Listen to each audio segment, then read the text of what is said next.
It's Thursday, February 17th, and you're tuned in to the TNIAB podcast. I'm Vince. I'm Anthony. And this is the Geek Chic Culture Show. We talk about all the cool things in the whole wide world. You know, I've been looking over our schedule today, Anthony. Mm-hmm. And it looks like we're going to be talking about some stuff. Stuff that happened at the Super Bowl. Some video game announcements. I guess some pretty sad news about things shutting down.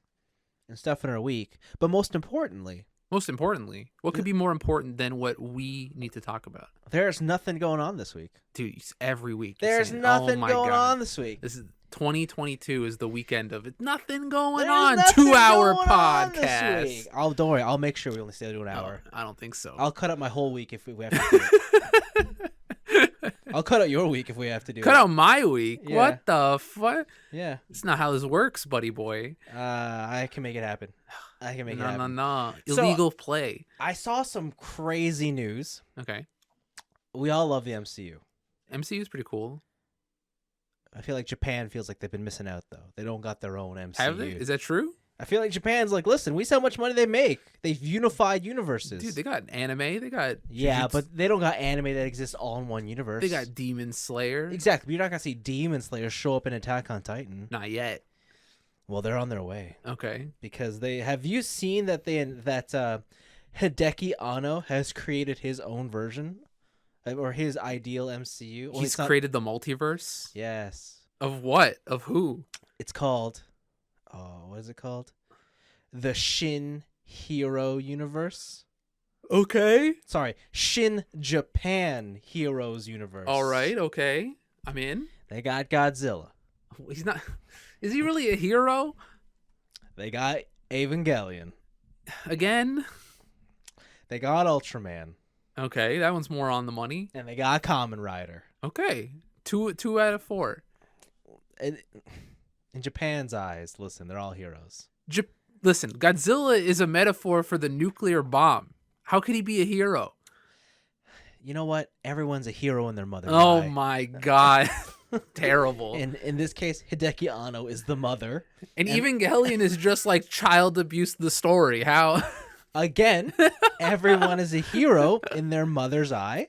So that is the new universe you can all look forward to. I think Hideki Anno needs an editor.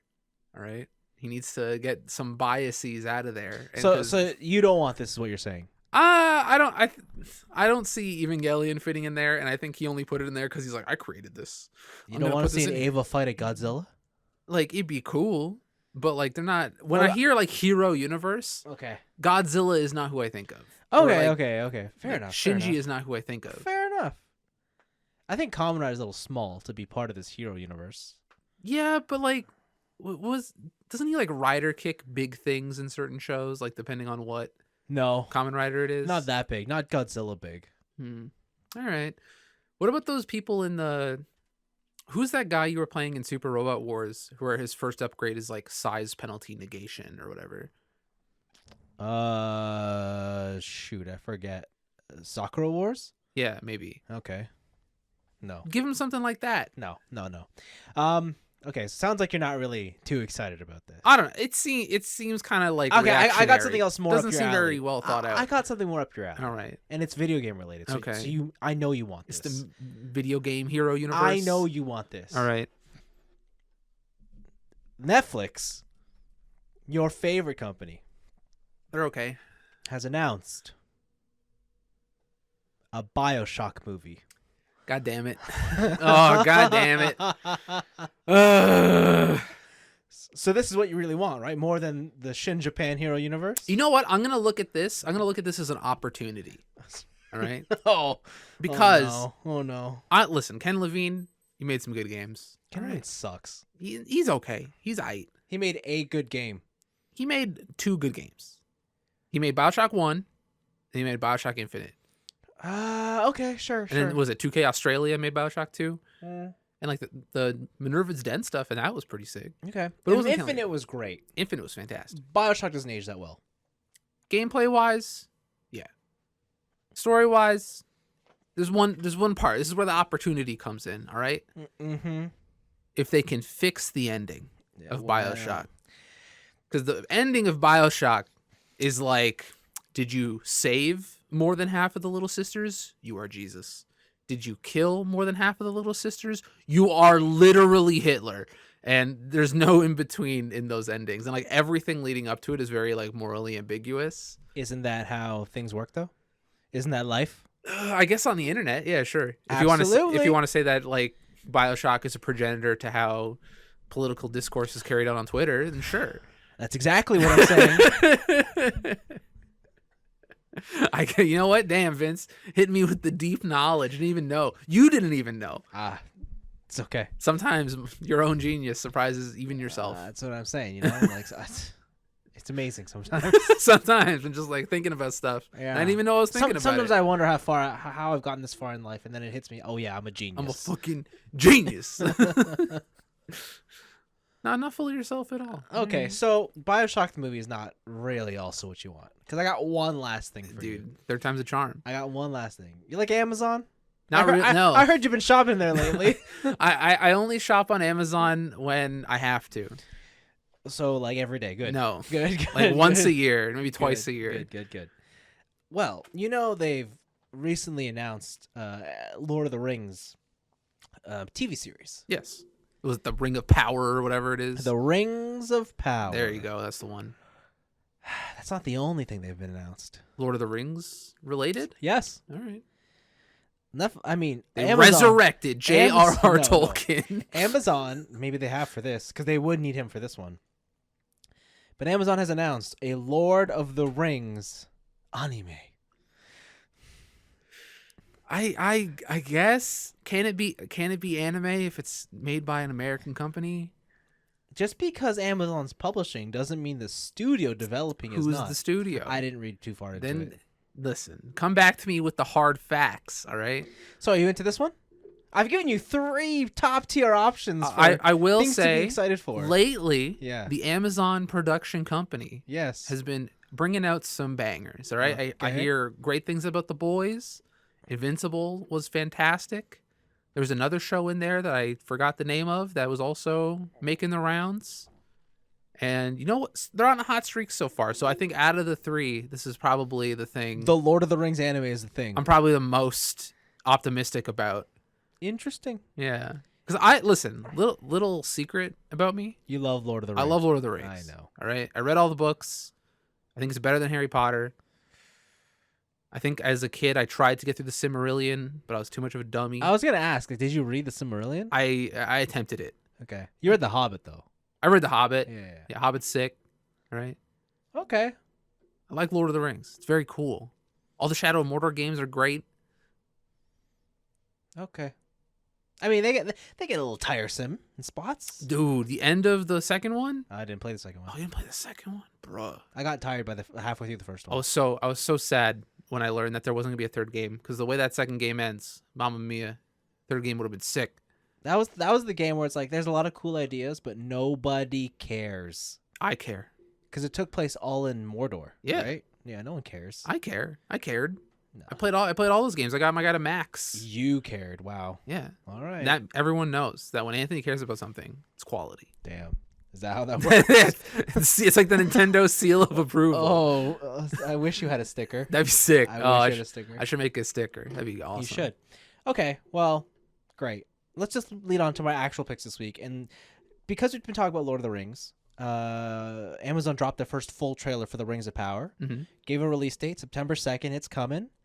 I don't know what this is about. You say December or September? September, sorry. Okay. September 2nd. Yeah, it's weird to see like this show because it looks in quality, just by the very nature that this is 20 years after the movies. Mm-hmm.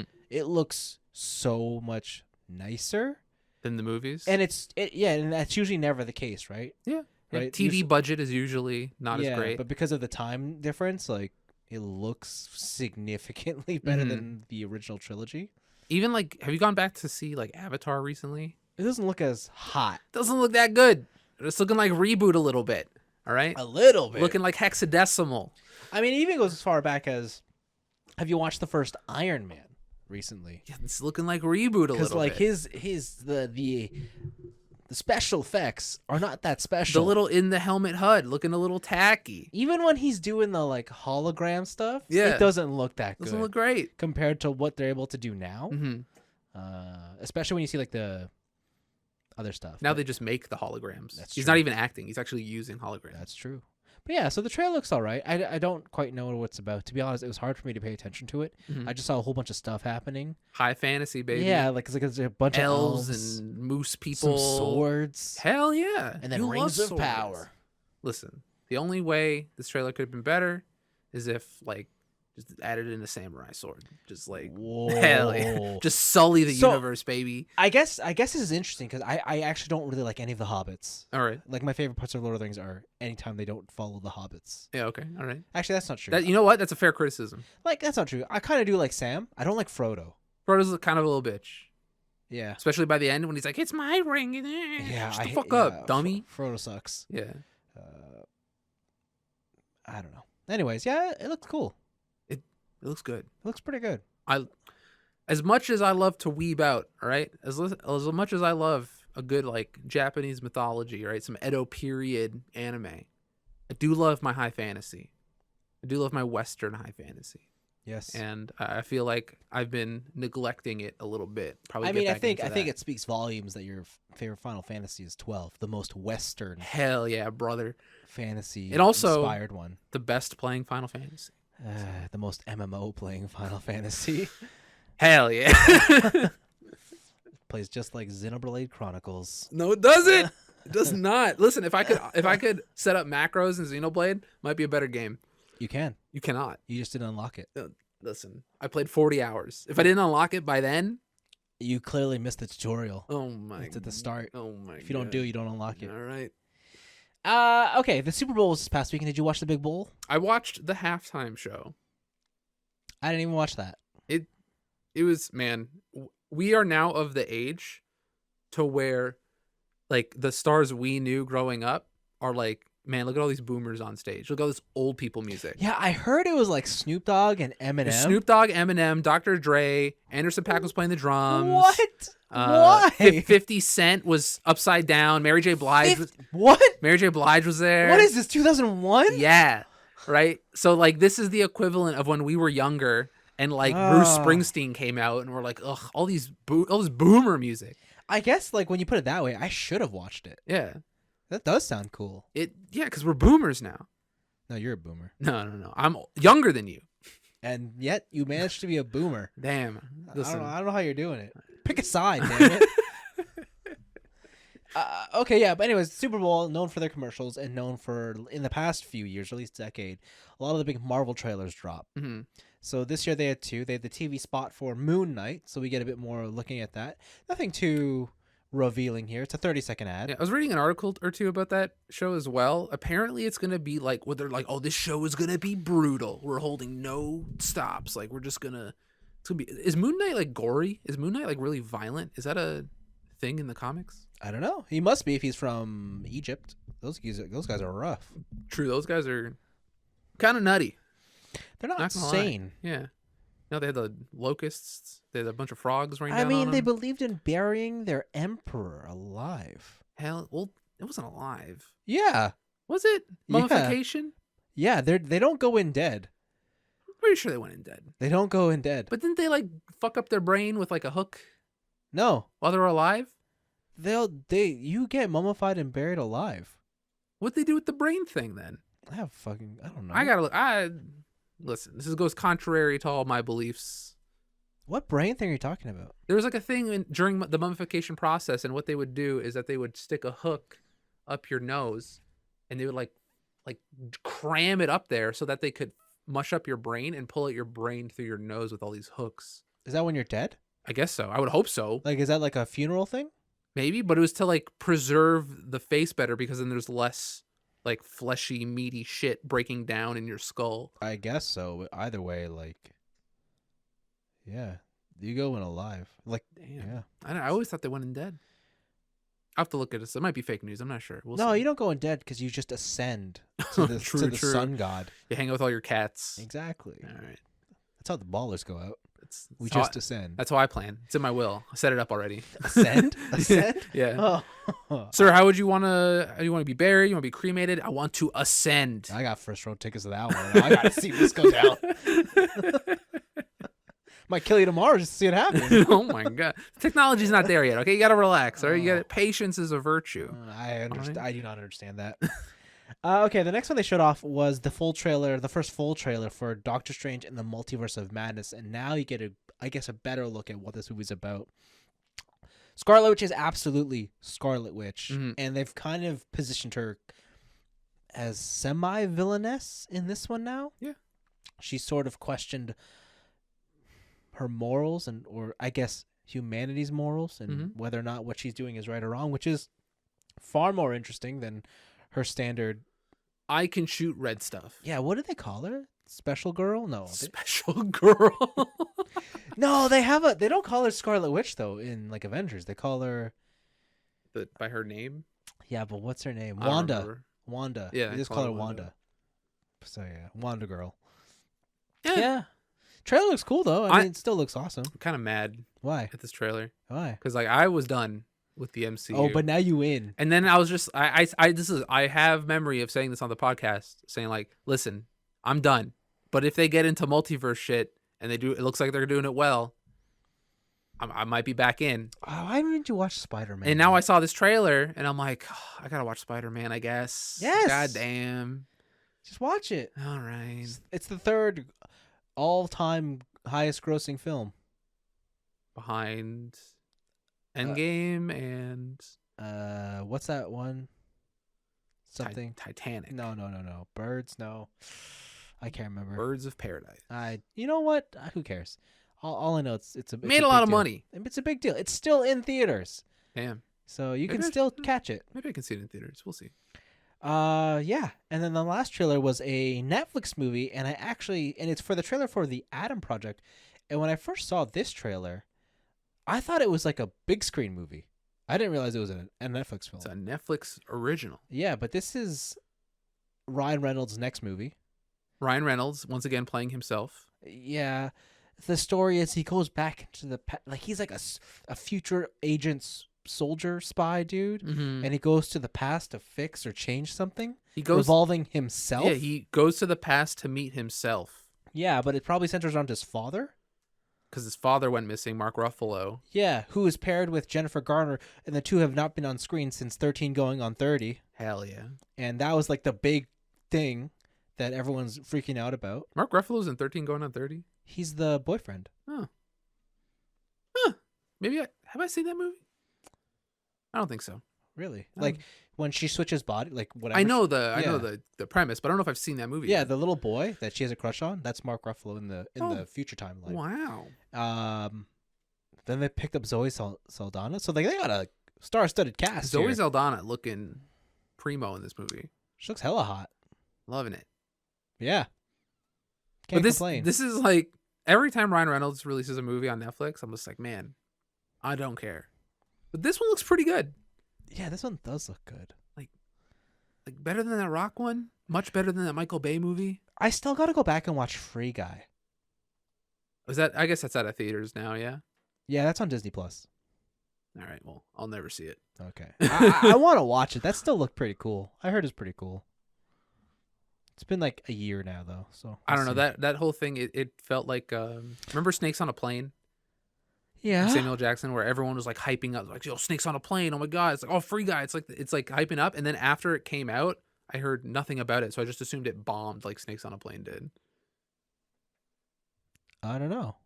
I mean, it came out just as we went into lockdown, so True. We couldn't see it. True. So I'm not too sure. Maybe that was an America exclusive. Maybe, yeah. That's what, because when it showed up on Disney Plus, I didn't even know. So, yeah. But I mean, it's a thing. The Adam Project looks cool. I think it looks pretty cool. For what it is, it looks pretty cool. I agree. Pretty cool. And then lastly, I forgot to talk about it, but have you seen some of the latest additions to Fortnite? I saw that they added Anderson .Paak and Bruno Mars. And The Rock. And okay, what? I didn't hear about The Rock. And The Rock. Okay, because he rock bottom people. I don't know, but The Rock can kill Naruto. Oh my god, this is the crossover we've always wanted. And the most recent ones are they're adding Nathan Drake and Chloe. Like the in-game versions or the movie versions? Both. Oh my god, Tom Holland is in Fortnite. What is Fortnite now? I don't know. Fortnite is the precursor to the metaverse, is what I'm saying. Is Fortnite just a marketing machine now? Is it even a video game anymore? Whatever it is, it's amazing that this stuff is even happening. Like, I don't care for Fortnite, but I have to applaud like the hustle. The thing is though, whenever like crossover shit happens, usually that's a sign of like people saying, all right, this shit's dying, so let's just cross over as much stuff as we can possibly do. But like in Fortnite's Is that what it means? That's usually the case. At Like least what? At least in like video game franchises. Like, so every time you see a Monster Hunter crossover with the game, you're like, oh, this shit's dying? There's what's the word?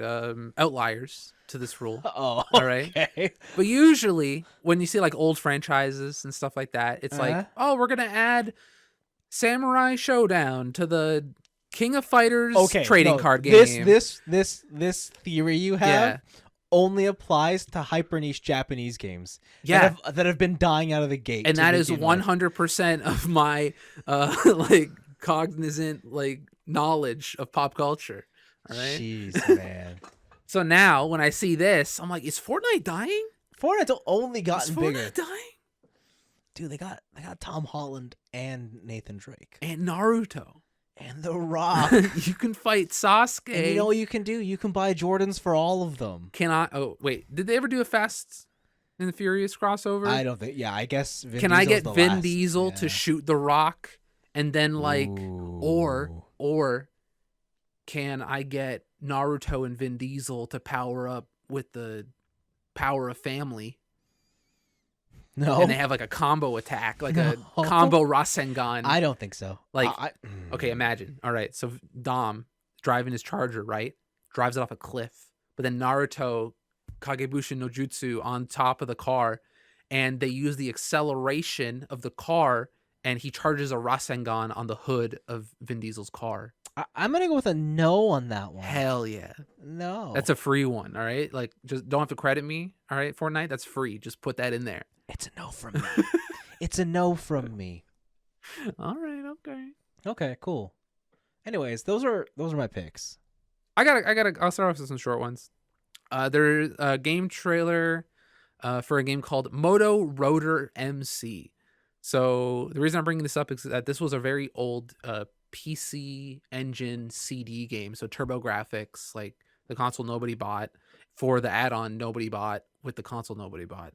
But it's one of those like top-down like RC Pro-Am, old school racers, very fun arcade stuff. But I just wanted to bring it up because I've seen this company. They're called Ratalaika Games. And I see them on the Switch store all the time. They just do like ports and they do little like indie publishing and stuff like that. But lately, they've been really getting into just taking older software. Yep.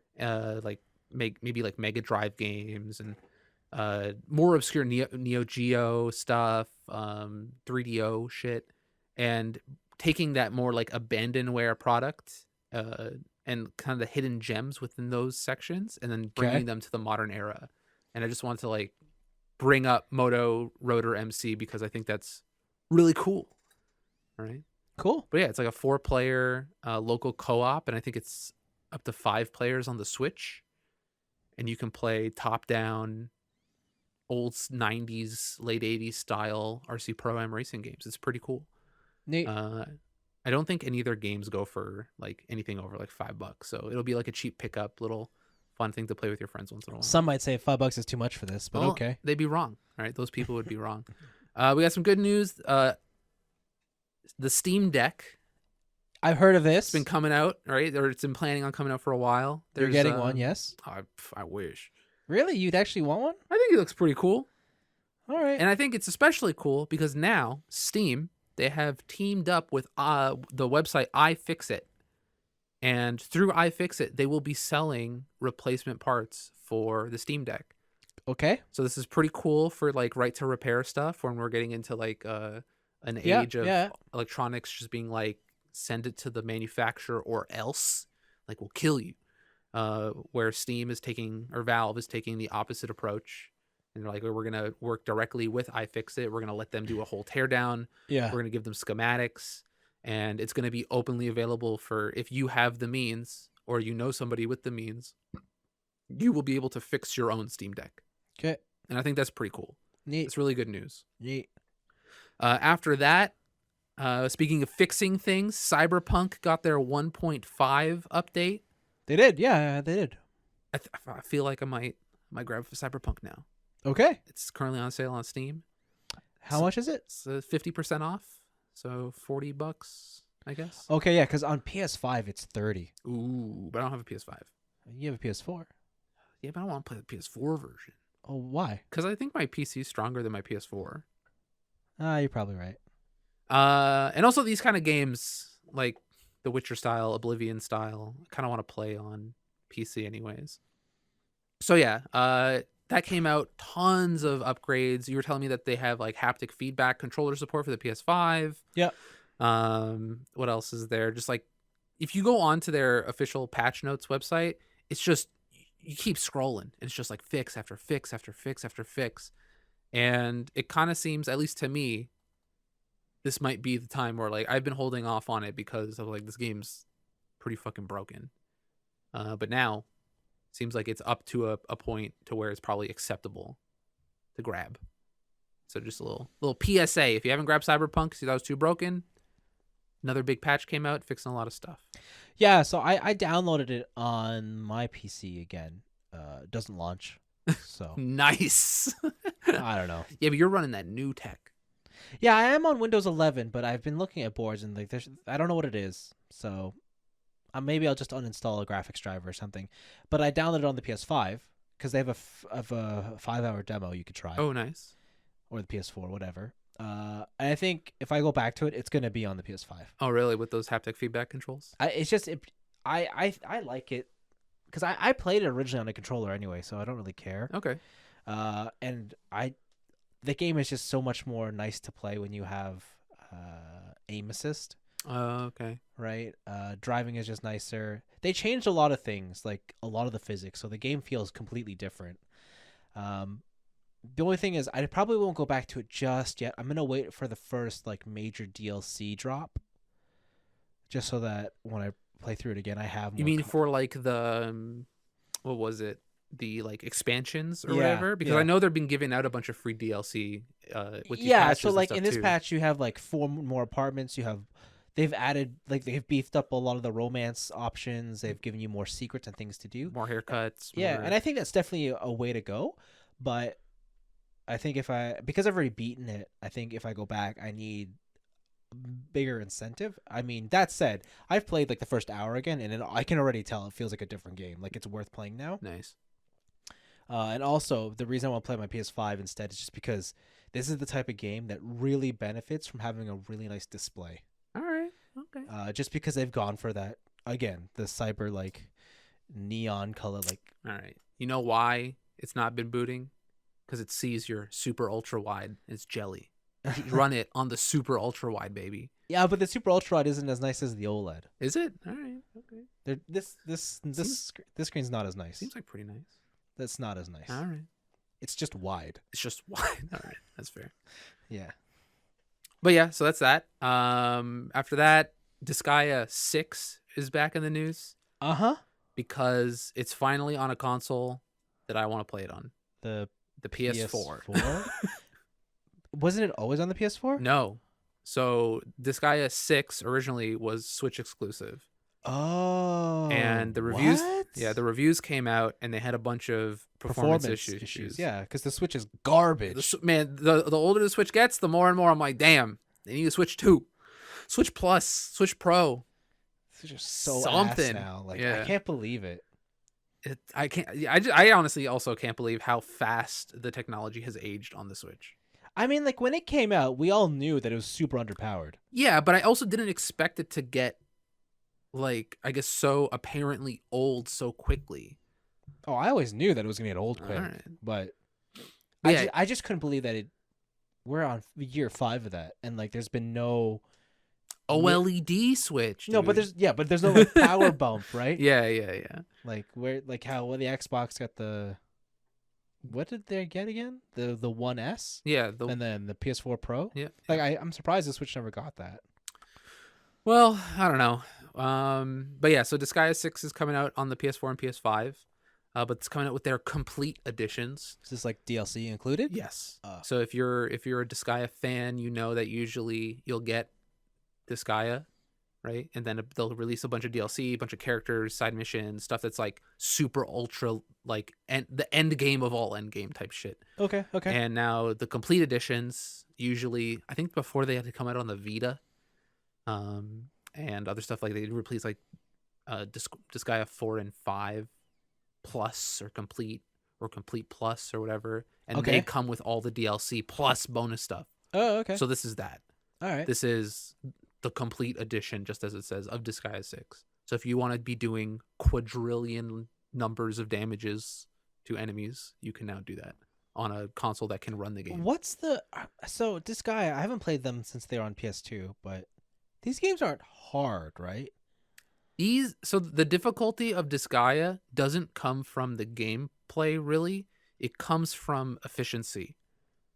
It comes from grinding efficiency. That's what I thought, because like it's set up like a grid-based strategy RPG. Yes. But they never quite like, because when I played them, like, yeah, they're not quite like Final Fantasy Tactics level of. It's not a lot of strategy. Yeah, it's kind of just hit this thing. It is usually one shot your opponent before your opponent one shots you. Yeah, I guess so. Yeah, in the earlier levels, there's a bit more strategy. Because you're so weak, right? Because you're weak, and all the enemies are also weak. So like when I talk about like the end game of Disgaea 6 being like I did a quadrillion damage to you, you start off these games doing like 1 damage, 2 damage, having like 10 health, and being like, wow, that's a lot of health. Yeah. And then from there, exponential growth, because you can get your characters. I think the new max level count in Disgaea 6 is 99,999. Wow. And then if you really want to min-max, which is also mandatory, you have to reincarnate your characters by sending them back to level 1 and then getting bonus stats that you can add to their base stats based on the level you had reincarnated them at. And then you do that hundreds of times. Yeah, it's like a prestige mode. Yeah, but it's mandatory. Yes. Yeah. And then you also have that same type of prestige mode, but for your weapons. Okay. So like that sounds cool. You can go inside your characters to do dungeons that are within them to unlock certain things. Right. And skills and passives. But then you can also do that for your weapons. So you're like, oh, I got this cool weapon.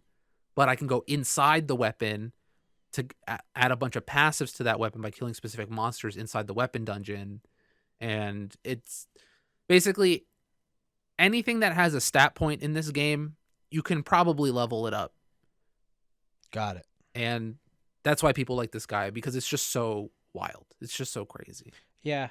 Yeah. I'm not a Disgaea fan, but I think the equivalent for me would be like the Super Robot Wars games. Yeah, probably. Yeah, because like those games have zero strategy, and it's just I want to do super robot attacks where I throw the sun at a guy. Yeah. Kind of the same level. Okay. After that, there's a So do you know what's one of the kids call when they get the new sneakers are hitting up? You got to hit up your local sneak store. What is it, like the drop? You got to cop the drop. Is that? Yeah. Is that the lingo? Yeah, Dad. Is that what it is? You need to cop the drop. Do you need to cop the drop? Yes. All right. So copped them. Got them. Have you ever heard about Secret Lair? Secret Lair? Yeah. Is this? No. So Secret Lair is a Magic the Gathering. Oh fuck! There's drops. Limited edition storefront where they have drops. They have Hype Beast Magic the Gathering drops. Like cards or merch? Cards. So they have exclusive crossover or exclusive art cards. Oh wait. So they're the regular cards. They just have different art. But they have different art, or they're crossover cards that are unique only to Secret Lair. And they are tournament legal? I don't know if they're tournament legal, but they're definitely EDH legal. And I think that's one of the most popular formats right now in Magic. Okay. Just because competitive isn't that hot. Because right I now, understand from the what I hear. first one, the variant art. Like Yeah. I'm all about that. Yeah. In anything, right? You give me a cool colorway, you give me Yeah. variant art, I'm down.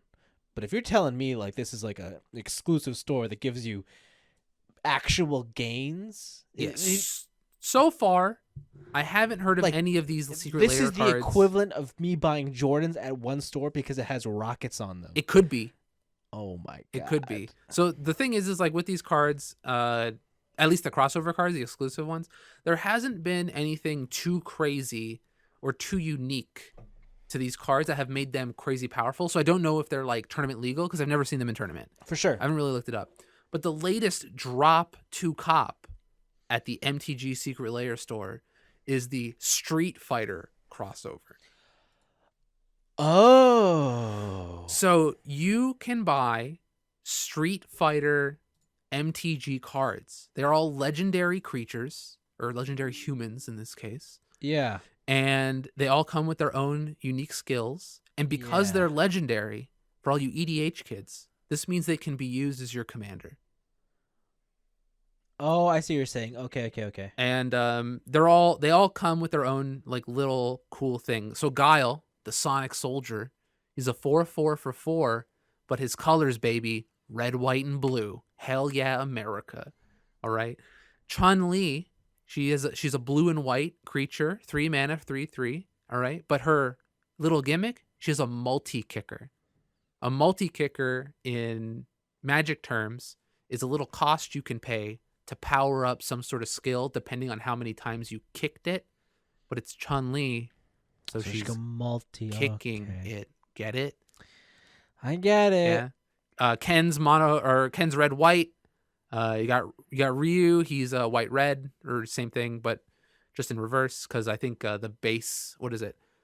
In the mana cost, Ryu is only cost white, but his skill costs red. Where with Ken, his mana cost for the card is red, but his skill can cost white. Right? Okay. All right. So they're just like opposites of the same coin. Yeah. Ryu has a really cool move called Hadoken. If you ever heard of it, stop me. Never. Right. It's what does it say here? 4 mana and 1 red mana. Untap. You discard a card, and then Ryu deals damage equal to his power to any target. And if that move does excess damage, you draw a card. Oh. So people have been like, I've been seeing on the forums within my own Magic group, like Ryu commander decks where you just Voltron commander, meaning that you put a bunch of buff cards on Ryu. And there's a lot of cards, especially in red and white, that can allow you to tap for something. And then you use Ryu's ability to untap. And if you can somehow make infinite mana, you just have a board clear on a stick. Okay. I guess. Which is pretty cool. So yeah, they have everybody in there. Zangief, E-Honda, Dalsim, Blanca. Seems cool. Yeah, so if you wanna cop this drop, fellow kids, head over to MTG Secret Lair. I think this thing looks pretty cool. Yeah. The only thing I'll say is I'm not a fan of the artwork. It is very Street Fighter 2 style, like old style. Yeah. Street Fighter artwork. Yeah. It is not the new, more animate out, or not even Street Fighter 4 like ink blot style stuff. So yeah, but it's the only way to grab those cards, baby. Was Chun-Li the only female character in Street Fighter 2? There's Chun-Li and Cammy? Cammy, yeah. Were they the only two? I think so. Okay. In Street Fighter 2, I believe so. Oh yeah, I forgot to mention the dates for when this comes out. I closed the tab, my bad. Unless you can pull it up right there. I don't know. At the top? No. I have no idea. It's tomorrow, so February 18th. Oh, okay. Up until March 18th. It is they're not like limited edition, are they? time limited, so it's open pre-order. Oh, so okay. You have as a month long as you go in now, you'll get okay. You have a month to pre-order it. If you don't pre-order it, it's gone. And Okay. usually Secret Lair, they offer you can buy individual cards, you can buy the set, or you can buy foil versions of the set. So if you want non-holofoil versions for some reason, you can get that at a discounted price. If you want foil versions, you're paying that premium, baby. Yeah. So I thought that was pretty cool. It was one of their cooler crossovers. I think they had some other stuff earlier, but I just didn't care about it. Okay. So whatever. And then last up on the video game docket is listen, man, sucks. It sucks. The digital future sucks. Okay. Nintendo has announced that users will no longer be able to purchase content on the Nintendo 3DS and the Wii U starting in late March 2023. Are we surprised? No, I just hate it. Like, I think, if anything, Nintendo has consistently been consistent on Being terrible. on their ability. Like, they don't care about virtual spaces or digital content. Yeah, so this had come up, was it last year, 2 years ago, with the Vita store and the PS3 store? Yeah. They shut down the PSP store, I know that. But Sony had heard the outcries of fans, and they kept up a workaround. So in the PS3 store, you can still buy PSP stuff. But you have to have a PS3, though, right? You have to have a PS3. Yeah. And you cannot directly add funds through your PS3. So you either have to add funds through your PS4, 5, or PC, and then take those wallet funds and then turn on your PS3. That's so busted. It's- You know that there's a like little some bust. sort of like infrastructure thing that Sony built. And that's the reason why they want to close it down. Yeah, for sure. And you could tell they're clearly they never were a software company. Yeah. Right. Because I think on Microsoft. That was the reason they closed down our OG Xbox Live. Yeah. Because they're like, there's some infrastructure stuff on here that fucking sucks. Yeah. So we're gonna exit and then we're gonna make something that's consistent going forward. Mm-hmm. Right. Mm-hmm. And like, yeah, I understand that like within this evolving future, Yeah. we're going to get shit like this. But at least Sony and Microsoft, they usually have ways for you to play your older shit. Yeah. So on your Microsoft side, your Xbox has got a sick backwards compatibility library. It's fucking Yeah. dope. Yeah. All right. On the Sony side, they kept the stores open with a caveat, which is better than the stores closing. All Yeah. right? I guess it's better than nothing.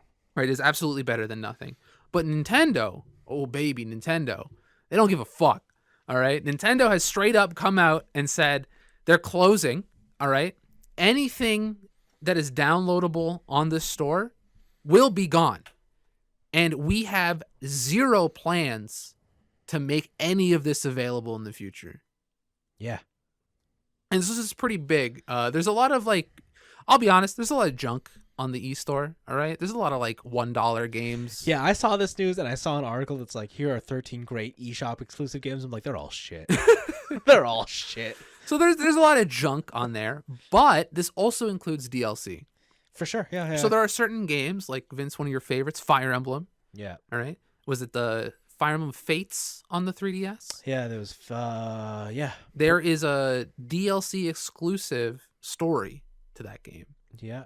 And That's like the one DLC. right, but this is the kind of stuff it affects and the stuff it can affect into the future. So just because it's one doesn't mean it's. So just to be clear, that third route is not online exclusive. Okay. There is a way to play it How? if you bought the double-sided Oh, card. the one that you got cucked over? Yeah. Hell, oh yeah, it's not happening. So yeah, and I think that right now, That's I like $400. I think it's the most expensive 3DS game. To buy. One night I was looking, I'm like, I should just buy this. And then I was like, wait, where's my 3DS? And I couldn't find it. I'm like, oh, okay, maybe not.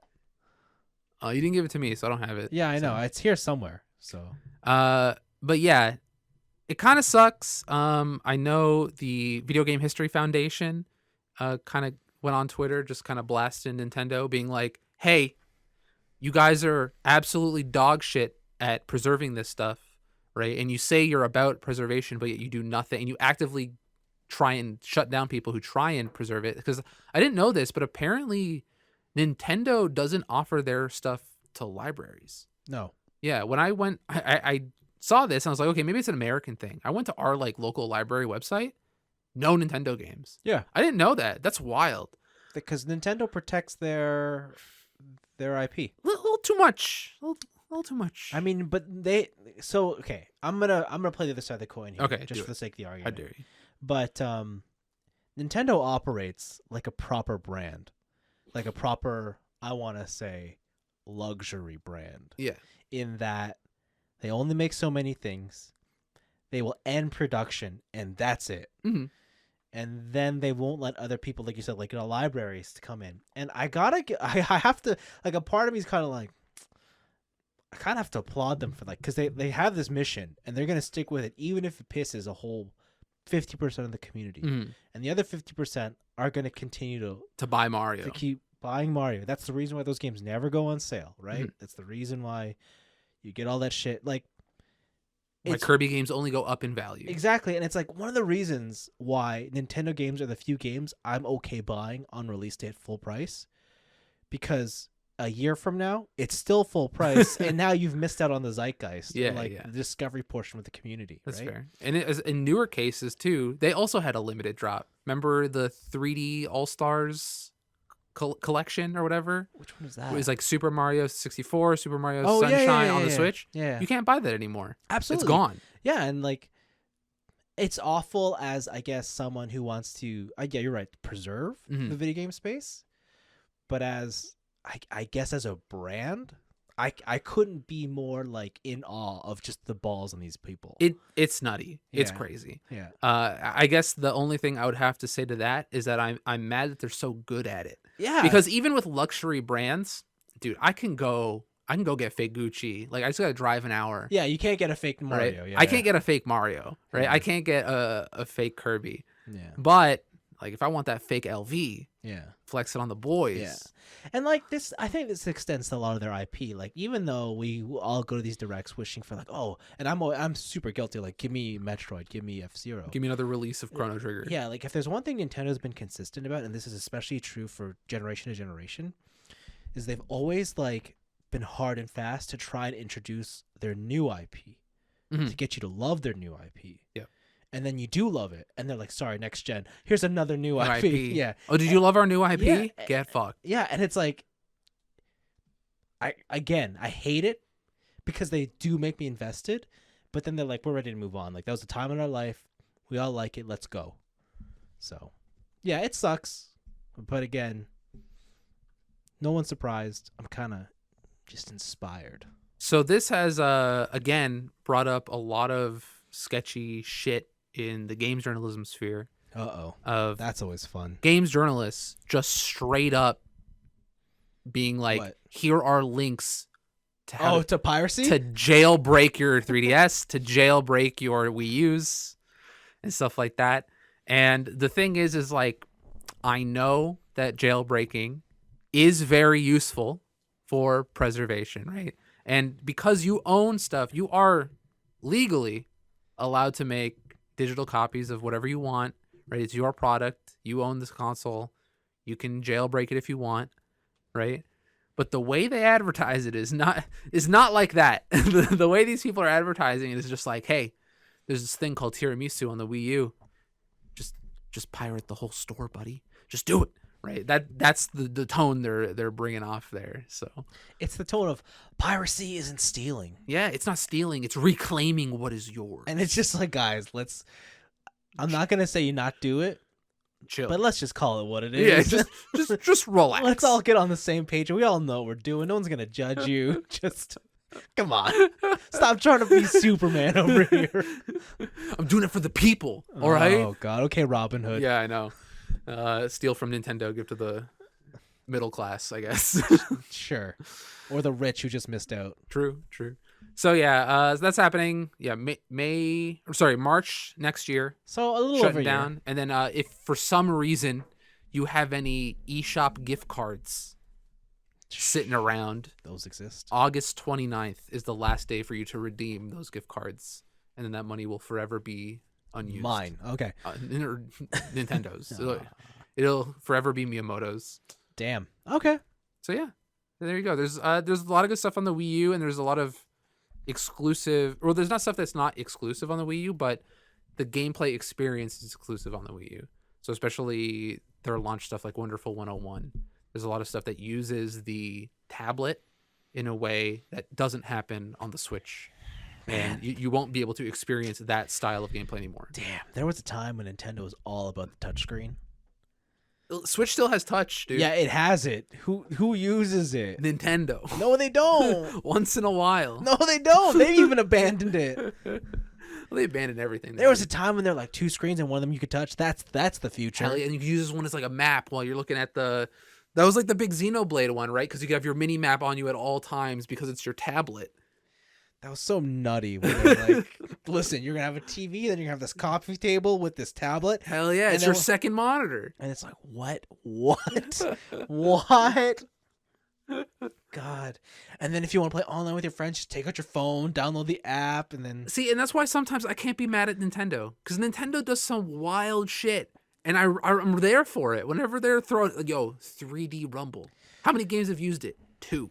Like, I love that they throw out all these absolutely bananas ideas. And that's how they've kind of like cornered their own market. They're not really in the same space as like Nintendo and Microsoft. But like, bruh, just take a little bit more care of your catalog, dude. okay, let's be real. 3D Rumble isn't interesting at all. Hey, listen, when I played 1-2 Switch at that pre-release event, and I had to guess where a ball was just based on the rumble, it's fucking sick. It was so cool. 3D Rumble was present in the PS4 controller. What are you talking about? They just didn't call it 3D Rumble. Listen, You're just No. into their marketing. I'm into exactly. They're very good. God All right, damn. but everyone knows the 6-axis was the ultimate controller. Get out of Because here. listen, the rumble controller is just too heavy. You know what? Do I have it? Oh God, that bullshit. You don't need Rumble. You don't need rumble. It's just an extra weight, right? When the lightness of the 6-axis make you forget that you're holding a controller. I remember the day I was like, I can't wait to chuck this thing. And they're like DualShock 3, and I'm like, finally. My 6-axis broke. I was so sad. Good. I was so sad. No one needs that. I needed it. You'll like Horizon then. Why? No rumble. Oh, they got haptic rumble, Ooh, nice. but they got gyroscope aiming. Ooh, nice. Apparently, it's good. That's the one. I think that's the one thing about Splatoon I wish more games took. I kind of like gyroscoping. No one wants to do aiming. that.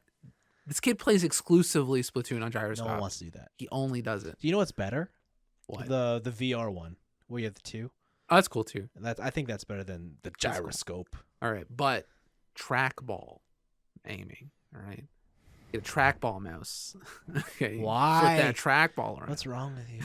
At that point, just play with the red dot in the middle of your Lenovo. Hell yeah! That's the the way to ultimate, play. the ultimate way to You play. have to move just with your thumb on the trackpad. Lenovo exclusive. One hand only. Hell Oh, man. yeah!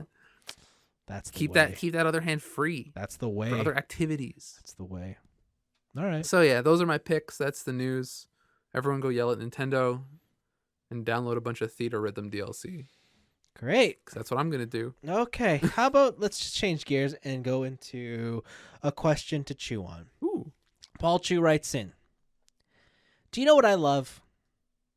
Guess what he loves. White women. Wow. I shouldn't have asked you. Fuck. I'm sorry, Paul. What? It's true. I don't know what to tell you, dude. I don't mean to call you out like that, brother, but like, living the dream. He likes a freshly washed car Yeah. in the midst of the salty and grimy winter weather. It is kind of satisfying. And yeah. that's why he has a car wash pass. What? Tell me you live in a tell me you're rich without telling me you're rich. What the? He has a car wash pass? What the fuck is that? He obviously has a pass. He's to a get monthly subscription to a car wash? unlimited car wash. You just drive through. That's Sick. insane. If I had a really nice car, I think I'd probably do the same thing. Just because salt really does eat at your car. Do you go through the drive-through ones? Yeah. I don't. I go to like the hose ones. You can't get under your car. Who needs to go under your car? That's the only important part of a car wash. Yeah, I guess. In the winter, I guess. Yeah, that's the only reason I go. The top doesn't matter. It's just the bottom. That's where all the salt goes. It's like $3 and then you just wash your whole car for $3. So cheap. Okay. But then you have to get out and do it. It's fun. No. You just blast your car with water. It's sick. No. What gives you the same kind of vibes? For his satisfaction of washing a car in the middle of the winter, what's that thing that gives you the same kind of love? Like, oh, fuck, that's satisfying. I love that. This is gonna. Yeah. It's gonna Please, sound a little open up. It's gonna sound Open a little up. grimy. Oh. All right. Okay. But really cleaning off the dust filters on my PC. Oh, that gives you that same Like, sort of satisfaction? you'll see, like, I'll like rub my hand over the filter once in a while and like a big roll of dust will come off. but like You'll rub your hand? yeah, I'll like put it over the sink That's and I'll just like use your hand? yeah, why not? Just to get the Disgusting. get all the base stuff off, right? But if it's like really in there and you see like the outline of dust in your thing, just like put it under the sink and like hosing it down and just see it like all melt away. Why would you use water? On the filter? Yeah. Because they're removable filters. No, I know, but then they clump up and just get stuck in the corners more. Not, baby. I'm thorough. All right. Are you scrubbing them down or something? Yeah. Okay. I would just use a vacuum. Get that sponge. Get in there. How often do you do this? Yeah, like twice a year. Oh, okay. That I guess. How dusty is your place? Just it's on the floor. The PC's on the floor. Your PC's on the floor? Yeah. Fucking Anthony. What the fuck? I thought you're like video game super. You know the rule of carpet. Yeah. No, it's not carpet. All right. It's on. We got like some laminate. But And also my case has like legs, so it's elevated. But it's on the floor. Yeah, it's on the floor. Where all the shit collects. Yeah, but so anytime it pulls in air, it's coming from your feet. It's coming from floor air. Oh, feet air. Okay. Sometimes sockless air. Okay. Little toes, you know? Okay. My tippity toes. All right. So yeah, but you're cleaning off my computer filters. Cleaning off your computer filters. Yeah. I mean, yeah. Like that's... power washing too, I guess. Like if you're like we have like a stone thing in our backyard and sometimes you just power wash all the dirt off that built up over the winter. That's pretty satisfying too. Yeah, I mean, I think I would agree with Paul. A clean car in the winter is nice. I don't know if I get the same. Like, I don't know if I like it that much though. You're not like I need a pass. Yeah, like because if I'm doing it, it's because it's just general maintenance. Like, actually, I should probably go do it soon because I got to do an oil change and I don't want to go under there with when it's all dirty. Yeah, it's kind of gross. All right. So, yeah, I like that. Yeah. I don't know.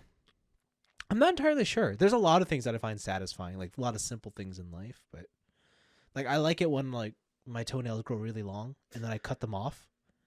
Like that fresh cut. I'm like, there we go. Just don't let them grow long, dude. Huh? Don't let them grow long. Okay, long I guess is a subjective term. It's not actually long. Okay. It's just long for my standards. When I'm thinking long, I'm thinking like it's over the toe. No, like it's curling a little bit. No. All right. No.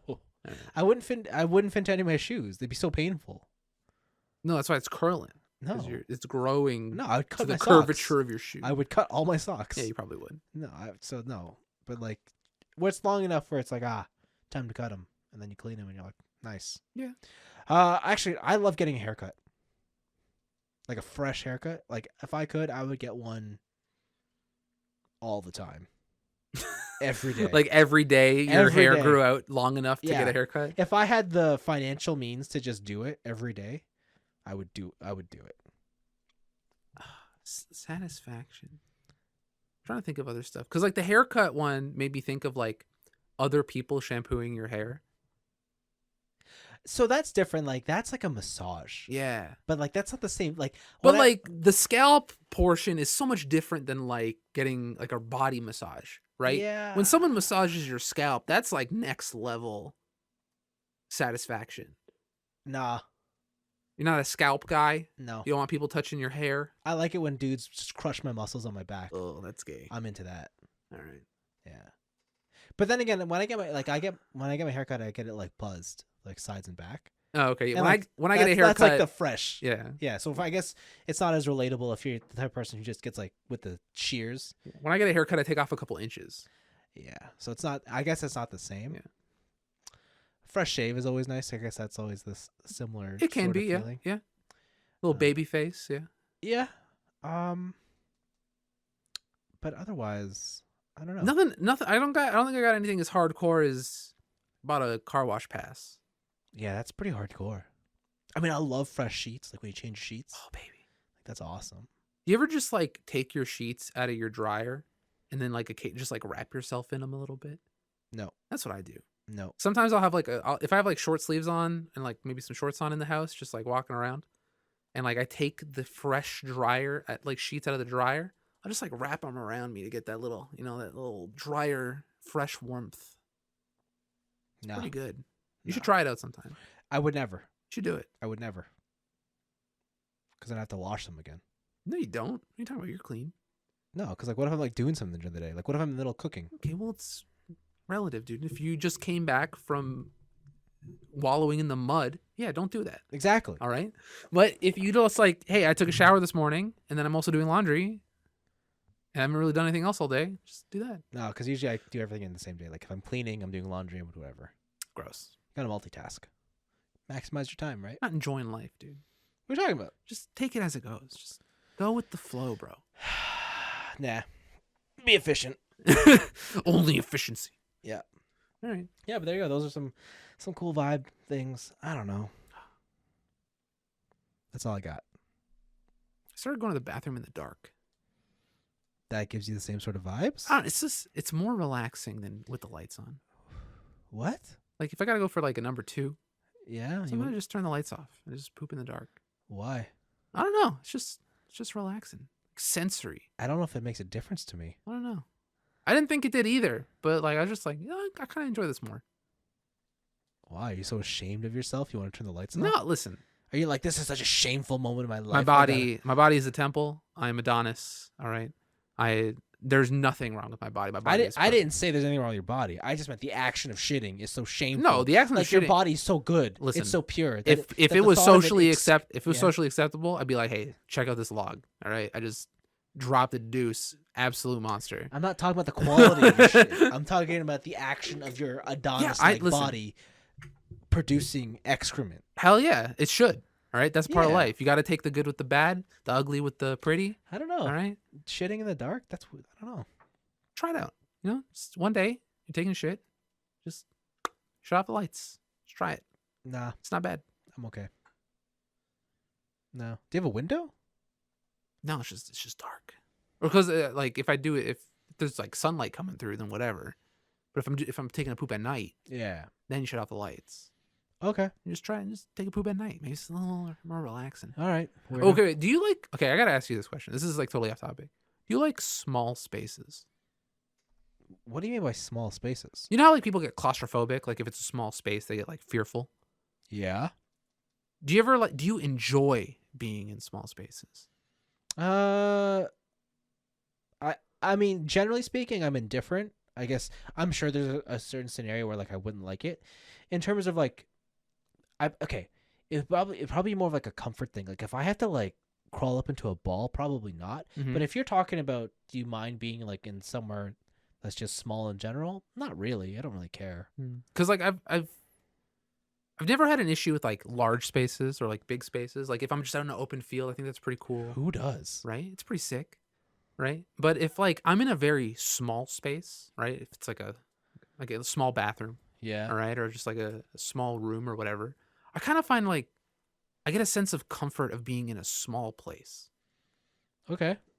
But you don't like open spaces. I think I'm neutral on every other space, But you like. but I like small spaces. So like when you're taking a shit, you're just like, oh, it's so nice and cozy in here. Yeah, like in a small bathroom, just like it's so cozy. So like, if it were up to you, you'd be shitting in a powder room, not a bathroom or a washroom. I usually try and shit in a powder room as much as possible. Okay, that's weird. Is it? I guess. I guess. Because like I've never met anybody who like also liked small spaces. Usually it's like I'm claustrophobic or it's like that. Yeah, I don't know if I'd say I'd like small spaces. No, it's whatever. All right. Okay. Like, it depends on what you're doing in that space. Like, am I just sitting there? Like, am I just like, because like I don't want to just be in an elevator. I kind of like being in an elevator. Yeah. See, like I have no but if you put me in a small car, Yeah. I love that because I feel like connected. Yeah. But that's because I'm doing something. Yeah, I'm not just gonna stand in like a closet and be like, oh, I like this. Yeah. Like I've been in a situation where like I've been stuck on an elevator maybe for like 3 minutes, 5 minutes. Okay. Not even. But like I kind of liked it. It's just All like, right. oh, I'm just like stuck here. Then it's like a nice cozy small space. Like Okay, sure. I don't know. I don't know, that, man. That weird feeling. I don't know. Go talk to someone about it. Stop talking about it on the podcast. Yeah, I don't. I honestly don't give a fuck. All right. Well, we'll see. All right. We'll see. So, what small space activities have you been doing this week? I not a lot. Not, What? like gaming, I guess. And All right. manga reading. You can read that in a small space. You can. It's true. I've been reading it in my car. Just some tiny spaces. But yeah, so let's what am I going to start off with? Let's start off with the video games. You went back to Persona Yeah, so I played Persona 5 Strikers again, and now you're like, I love it. I still don't like it. Oh, okay. So I went back to it, and I got past the main like story dump at the beginning, and I got more into the Muso portions of it. The fights in this game work like JRPG fights, which I didn't realize, where they're like random encounters. Yeah. And there's like a bunch of enemies that are around the map that you have to like take off their mask and then start the Muso encounter. Yeah, you bonk them. Yeah. You bonk them. And then within the battle, you can do a bunch of stuff. You can summon your persona to hit them with like, oh, I'm going to use Aji on King Frost because he's weak to fire. And then I'll get an all-out attack, which is like an AoE damage thing. Certain enemies have like super armor. I think this kind of Muso game is too technical for me to care. What do you mean? Because it's just not hit, bang, bang? Yes, exactly. So the last Muso game I really enjoyed was that Tecmo All-Stars game. Where it's like Ryu Hayabusa and Kasumi and all like the Koei Tecmo All-Stars people from all different universes come together. You remember that one? Are you sure you just didn't like that because it was the Tecmo All-Stars? So here's the thing with that one. The outlay of that game is more traditional Muso, right? It's just, here's a Dynasty Warriors map, and there are people on the field you can murder. But also, that game had a special mode where when you killed enough people, you press this like festival mode or whatever the fuck it was called, and like every centimeter of the land around you turned into enemies, and you could just kill thousands upon thousands of enemies in like a single blow. And it was so fun, and it was just so mind-numbing. And when I play Muso games, I think that's what I want. So you should play the Zelda one then. Probably in this one, in Persona, it's too much thinking. There's like all of the pixies here, but he's teamed up with this guy. And like, I tried to use I have Ryuji with me, but they're strong to thunder. Oh, look, I got to fight the boss, and the boss has like super armor, and I can only take it off by hitting his weakness, but my party composition isn't great. And I can't switch it out because we're in the middle of battle. Like, I don't care. I don't want all these fucking mechanics getting in the way of me pressing square, square, triangle, triangle, triangle. All right? I just want to hit square, square, triangle, triangle, triangle as much as possible to kill as many enemies as possible in the shortest amount of time. Okay. Listen, if you like this Persona 5 Striker game, I heard the story's pretty good. I just don't care. This sounds like a good game. It probably. Wow. It's just that this is like the thing where, like, I would say my least favorite genre of music is probably country, right? Okay. That is not to say that I don't like certain country songs, right? All right. There are certain country artists and certain country albums that I still enjoy, all right? Okay. But you really got to go. It's got to be like an 11 out of 10 country album for me to give a shit, all right? And like Muso is like kind of like, I think maybe like one of my least favorite types of video games. Of video games is probably a Muso game. Okay. And for me to give a shit about a Muso game, instead of being like the best album, it's got to be like the lowest common denominator shit for me. Like, there needs to be the least amount of resistance between me and killing enemies as possible in those games. I just want to get to that mind-numbing murder. I think I just don't care. Wow. Yeah. So then why are you playing still? I want to give it another shot, I want to give it another chance. Well, that's good to hear. I'm glad that you've decided you don't like Muso games, or at least ones that try to do something new with the genre. Yeah, this is like the opposite of what I want out of every video game. That's so weird. Yeah, like Because this sounds great from Yeah. what you're telling me. It's a Muso game, but they've made it more technical. They've added more nuance to it. It's like super faithful. It's got a good story. It's like super faithful to Persona. They have like, and yet you can just play. like, nah. Yeah, you can play as people other than Joker. So like, if you play as, who's the artist guy from 5? The Fox. Yeah, if you play as him, he's got a whole counter mechanic. I'm sure he does. If you play as Ryuji, all of his like triangle heavy attacks can be powered up. So if you hold them to charge, you'll do like special properties and stuff. And I just, in this type of a game, I don't give a shit. Wow. Yeah. I don't know what it is about Muso games, but I just want to punch dudes. I don't really give a shit about mechanics or new things. Man, this past like couple of years, your slow descent into boomer territory has just been insane. I don't think so. Like you are now just like, why can't things stay the same? Not in this specific instance. Why do things have to get better? Just stay the same. They're good already. Specific instance, I don't care. Crazy. In this specific instance, I don't care. All right. But I have been playing more Shadowbringers. I think I'm almost done with the story because my story quest levels are like 78 now, so I think I'm around the end of where the story is. Okay. I also think that I am in the minority in this case because I don't like Shadowbringers as much as I like Stormblood. It's just because the story doesn't really matter? The story, so the thing is like, story kind of, I guess to other people, like it really matters. So I mentioned before, you go to this other world. You're on, was it the first? And your original world is the source. This guy pulls your body and soul into this other universe, and he needs you to stop these light wardens because they're causing perpetual daytime. Okay. And when they kill people, they turn them into light wardens. So because you're the warrior of light, you can absorb their light and not be corrupted, and then bring the nighttime back to this dimension pretty much. And as the story goes on, it's getting into like cosmic space territory where like you meet these guys who are like, back when like people created the world, we were just like, this was the Pangea universe, basically. Everything was one continent. And then some people got scared of other people's powers, so they made Zodiark. And then the people got afraid of Zodiark, so other people made Hydaelyn.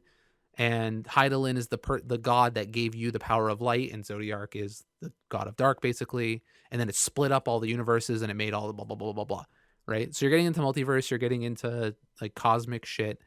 But the story in Shadowbringers is very internally focused, I guess, on the party members and their own personal struggles. And the Sin Eaters as an enemy are just really a vehicle to bring those stories out. Like the actual enemy of being a Sin Eater is the most boring shit in the world. It's just like bad guy bad.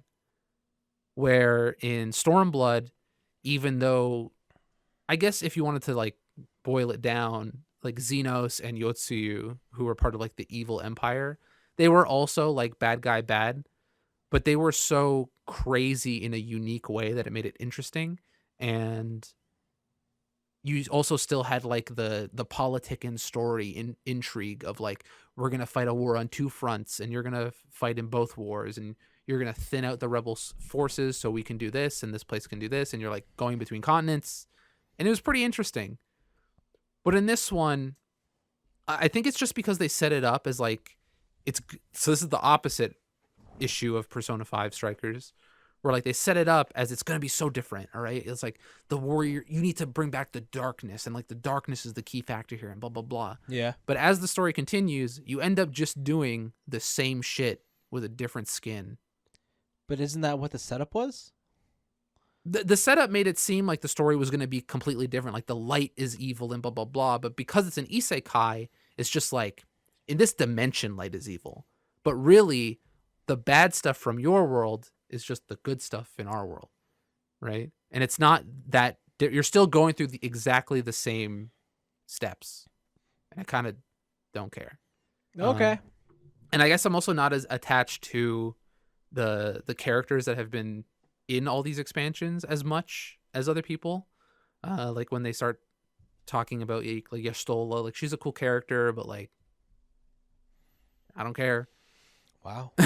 Wow. And like people have been, I don't know what people's thoughts are on Endwalker right now, but arguably people within FF14 think that like Shadowbringers is like the pinnacle of storytelling in this franchise, like in this universe. So you're just a hipster. I guess, yeah. And I didn't even know because I was talking to our friend Christian the other day, and I was like, "Man, this story's kind of boring. Does it get any better?" Oh, you must have pissed him And off. dude, he got butthurt.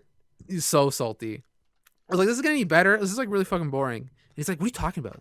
This is like one of the best stories in the game." Right? And I was like, I don't know. I think Stormblood's better. He's like, people think Stormblood is the worst story in the game. And I'm like, listen, all right, relax. Heaven's Ward is the best story in the game, but it's also self-contained, so it doesn't matter. But yeah, I don't know. The thing I will say about Shadowbringers is so far it has the most interesting content.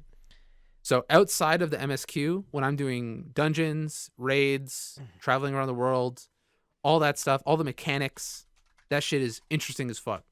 Really like it. Okay. But yeah, the MSQ and all the cutscenes, everything's so fucking melodramatic. I just don't care. All right. So that's 2 for 2 on wrong opinions, apparently. apparently. And then I've been reading 2 new manga. One is 2 new manga. One has 5 chapters, and then the other one has 1 chapter, like brand spanking new. Oh, like this is new. Yeah, like new. Like you're on the curve. I'm on the curve, baby. Okay. So this, the first one I'll talk about is Shoha Shoten. It is a new manga by the Death Note creators, and I guess more recently the Bakuman creators. Oh, is that they did the same? Oh, okay. Yeah. And so this is a story about 2 high schoolers, obviously. One is a kind of introverted nerd who is secretly like just god tier joke writer. He wins. There's a weekly radio show where people can write in jokes for given prompts, and they can win like a bunch of USB sticks and buttons. It's like a radio show competition. He wins all the time. He's the best. And there's another guy who's like very outgoing and used to be a child actor, but his jokes are kind of corny. But he's got like the physical comedy portion down. And so through a series of events, they end up teaming up and they try and become Japan's best comic duo. Oh, okay. And the reason this is pretty interesting is because this type of comedy is exclusive to Japan, I feel. What do you mean? The straight man, what's the other one? Straight man, like silly guy. I don't know. It's something. There's like man and man. I forget what the two. What's the fucking dichotomy between those two? There's the straight man and there's the straight man, the jokester. Okay, I forget. Sure. But there's one guy who's just like goofy and shit, and then you play it off of the straight guy who recognizes that this shit is goofy as fuck, and like, why are you doing it? And it's all put on as like a stage show. Okay. Right? And it kind of brings you into the Japanese comedy scene, which is completely different than the American one, because American stand-up comedy and American comedy in general here is very, at least lately, it is very like socially driven, right? So they'll point out something that's happening in pop culture, something like what's going on within our culture, politics and stuff like that, and they'll make fun of that. Yeah. And it's very news oriented. It's very in the time, but within this manga, at least, the Japanese comedy is just like ludicrous sketches, and it's very self-contained. Like the whole purpose of this scenario is to make a comedic thing, and it's not really a commentary on anything else. It's just trying to get the audience to laugh. So it's more, I guess, pure in a way. It's just for like laughter purposes rather than like to like tell my opinion on something. Right. So far it's pretty interesting. I would be wary if you want to start it or like see what like the Japanese comedy world is like, just because this is being released in Jump Square, but it's also in the Shonen Jump app, that whole thing, but it's being released monthly. So there's 5 chapters out now. It's been 5 months. So it's going to be a slow roll. If you're not willing to make that commitment of a monthly release, just sit back and relax and let the chapters pile up. But so far, it's got all the makings of a very good shonen manga, which is unsurprising coming from the Death Note and Bakuman guys. They wanted something different. Yeah, they have a lot of. I think the one they did before this was Platinum End. They did that too? I think they did Platinum End as well. Oh, wow. So they have a lot of, I guess, skill with like taking the more out there ideas and bringing them into like mass consumption. So like, I never thought I would enjoy the manga about creating manga, but Bakuman has become one of my favorite mangas of all time. Okay. And I heard Platinum End is like a totally different twist on like the god power fantasy thing. Yeah, So, for sure. should probably check that out at some point. But yeah, Shoha Shoten, I think it's off to a very good start. 5 chapters. You can check it out. Just a little, what's it called? Little cultural exchange, you know? Learn about a different culture's way of doing things. Okay. And the other manga is also a cultural exchange. It's called Akane Banashi. It is about rakugo, where rakugo is a form Rakugo. of Japanese storytelling, where it is a man or a woman who sits on a stage in like was it on their knees? Like I forget what that sitting style is called. Yeah, I know you're talking about that. But yeah, you sit on your knees, and only you can't move off of that pillow, and only using a paper fan and a piece of cloth, you create usually comedic or sentimental stories just through your actions and changing your voice, and you play every character in whatever story you're telling. So it is truly like a mastercraft of storytelling, I guess, and trying to convey multiple feelings just as one person. I think Rakugo started in like the Edo period. Like it's been in Japan's history for a long time, and I think it still goes on today. And this story is about this girl Akane, whose dad is a Rakugo artist. For the past 12 years, he's been trying to perfect the craft of Rakugo and do storytelling. And she's so enamored with it because she thinks it's so cool. And the first chapter starts off with a journey of her dad trying to get through his struggles. He's like, I'm going to go into this competition, and if I can't make it, I'm going to quit. And he's putting on his like own spin onto what Rakugo is, different from like the traditional sense. And he fails. Because the guy who's like the main judge, when it's time to like who's the winner of the competition, he expels every single participant because he says nobody here lived up to what Rakugo is. He's like, fuck that. But then it kind of lights a fire underneath Akane. So now it sets on her journey, and she's the main character who's trying to become a modern day Rakugo artist. So this is also a very unique story. There was an anime that had like a similar kind of story to this. Did it? A couple years ago. It was a Rakugo based anime. Oh, that's cool. Check that out. And it got real good reviews. I can't remember what it's called though. Okay, I'll probably check that out later. But this so far, it's one chapter, brand new, very cool. I personally didn't see that other anime. I didn't even know about it. Yeah. And this is the first time I've like had interaction with like whatever Rakugo is. And it's such a unique Japanese cultural thing that I think if you've never seen something like that before, it'll be interesting for you to read. I think this one is weekly. Can't be sure. But it's also a little recommendation. I think the first chapter is also free. So if you go onto the Shonen Jump store or like the website, I think you're able to read this first chapter for free, even if you don't have an account or a subscription. So yeah, just go check that out. It's pretty cool. Okay. Yeah. Cool. It's been my week. It's been pretty chill. Like getting through all the MSQ stuff and Shadowbringers has been taking a long time. It's because you keep mining. Yeah. But also it's because I'm gaining too much experience in that game. So what's wrong with that? So what happens is that the story quests are locked behind levels, and I can't take lower level characters and take the rewards of a higher level quest. So like whenever, what is it? So I got to 80 on my healer and my summoner, and Yeah. I didn't want to continue the story on them because I'm not gaining XP because I don't have Endwalker.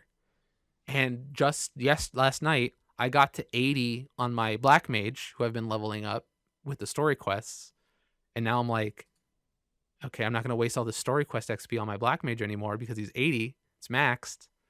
So now I have to go back and I'm leveling up my Samurai. I got to get from 70 to 77 so that I can start the MSQ again and do it with him so I can get like maximum EXP rewards from these story quests. Oh, okay. I see. I see the issue. Okay. So Well, just go through this. Just beat the story. dude, but you get so much experience for these story quests. Yeah, but then you're gonna do it in the next expansion anyway. What a waste. Who cares? I don't know. Just do it. We'll see. Leveling up DPS is a pain in the ass. Who cares? Like, You're whatever. You have the rest of your life. Dude, if you want to queue up as a healer in the roulettes, instant queue. You queue up as a tank, instant queue. You want to queue up as a DPS, 15-minute wait time minimum. I mean, like, I know these things. Shit's but garbage. It's also just like, who cares? It's terrible. It's all good. It's all good. And this is why you should be mining, honestly, just in your spare time. Nah, Hell we're yeah. good. We're Get good. those rocks, kid. We're good. So yeah, that's been my week. What have you been doing? So, I guess I'll talk about one anime this week. I finished 86, Nice. the second half, the second season. Quick refresher. This is the one. It's like the sort of mecha spider anime where super racist, like all the white people are inside of the capital, and they have these what they believe to be our drones fighting their robot war outside the border. But the reality is, it's all the dark skinned people in these robot suits. But the commanders command them, blah blah blah. Yeah. And no one knows that they're actually people, except One person. except for very few at the top, and then the main character that you follow, and she commands this squadron called 86. Mhm. At the end of the first season, for whatever reason, they split, and so the squad is on their own, and she has no contact with them, and she has to take up another squad. This second half is nothing like the first. Okay. In that fun dynamic is completely gone. The racist thing completely gone. Is it just sadness? What's going on? No, but they've gone more in a regular direction of war. Oh. And like that's it. It's just this is what war is like. This is what being on the battlefield's like. It doesn't matter if you're children. Because you were raised this way, you feel like you need to do this, even though people are telling you to stop. It's like at this point they're too far gone as kids, as child soldiers. Huh. And so like the messaging there is just like they're going to go to fight. Like you can put them in like fancy dresses and nice suits and put them in schools and good social settings, but at the end of the day they were raised to be War machines. yeah, and that's what they're always going to be. Interesting. So it's an interesting dynamic, and like one of the lines they use is like it's either when you have the sharpest knife in the kitchen, you either use it till it breaks or you avoid it. Right, and like that's the analogy they use. So they're like, well, if we have them, we're going to use them. So send them to their death. Yeah, but what if you like the thing is like I guess the controversy there is like you turned a spoon into a knife, and now it's the sharpest knife. Yeah, but It's not. But it's not supposed to be. It wasn't supposed to be ever. Well, because of how the story goes, like from their perspective, they were always the knife because they're poor and they're darker skin. No. Like essentially, the second half of this anime goes beyond the original capital city, and you go to the continent. Oh, okay. And they're in a different country, and they join that army, and Okay. that army doesn't understand why they are the way they are. Oh, all Right. But it's kind of like it's weird because like when you see all the marketing for this anime, you see that girl, the white hair girl, Milena, whatever, Valina, whatever. She's not even in the show anymore. Okay. Like, she's there for like a grand total of 5 minutes. So it's a weird switch. It definitely goes for a different vibe. I don't think I liked it as much as the first half, but in many ways it's kind of more serious and much more of a drama. Mm-hmm. But I got cucked again. Nice. This anime is not done. Nice. And what I mean by that is that the final 2 episodes got delayed Okay. by 3 months. They're gonna say years. No. So episode 22 went up. Okay, first of all, what do you think of an anime when they put those like 0.5 episodes in? Oh, such a waste of time. Yeah, I hate it. they put them in because they're clearly behind schedule, so they got to do something, right? So this 12 episode half had 3 of those. Oh my god. Yeah. You know what they could have done? Not made the 0.5 episodes and just made the regular episodes. They did 17, 17.5, 18, 18.5. Oh my god. Are 18.5, are they shorter? No, they're 20-minute episodes, but like the first one's like, let's recap on the whole what happened up to this point, and then the second one was like, let's recap with the voice actors and talk about their favorite scenes in the show. Who cares? Yeah, and it's like, come on, guys, give me the goods. So they delayed the last, like, it was supposed to finish airing December or whatever 31st. It got delayed till March, I don't know, 14th. All right. And I guess the studio has said these last 2 episodes, we've delayed it this far so that at the end you will have movie quality episodes. I doubt it. We'll see. So the story isn't complete. I can't make my final call on it, whether or not, I really like it or just like it. So I'll revisit it next month. So that was that. I started It Takes Two. Ooh. That game's fun. That All game's right. really good. Okay. I was very skeptical that it won Game of the Year. I understand why it is Game of the Year. But do you think it should be Game of the Year? It's so weird because, like, I guess if I were to compare it to modern games, single player games that I generally like to gravitate towards nowadays, I don't think it actually is as fun as that kind of stuff.